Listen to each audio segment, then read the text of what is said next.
Miss Henley is going to the polling station. She can either walk, go by bus or taxi. There's 9 ways she could travel to and from the polling station. So you've got different ways to and from. Well, if she goes bus to it, she could go bus to it, and how she could come back. She could taxi, she could bus, or she could walk. If she didn't catch a bus there, she could, for example, walk. There'll be 3 ways she could walk, and then she could either get taxi, bus, or walk back. And finally, we've done bus, walk, and then taxi. Taxi, then she could either catch a taxi back, bus, and then walk. Okay. And Rashid carried out a survey outside a polling station, asked 500 voters how they travelled to the polling station. Those are the results. Estimate the probability that the next person asked cycled to the polling station. Cycled is 15, and it's 15 out of 500.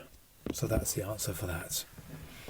In one constituency, 53,520 people voted in the 2010 election. That's our pie chart for it.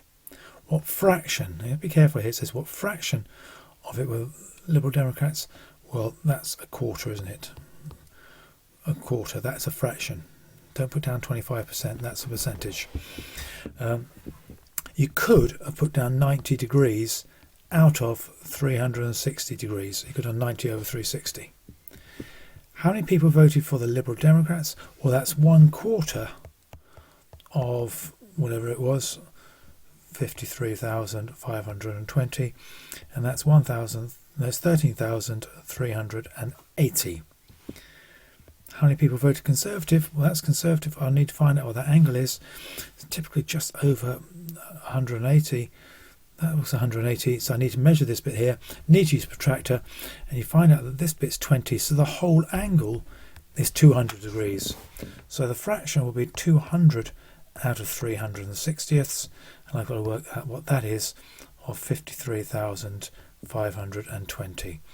You could do that by doing 53,520 divided by 360. That's finds 1/360th, and then times by 200.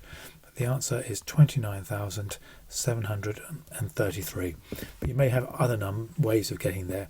It's actually probably a little bit of decimals after that, but you need to give it to a nearest person. That's question 17 done.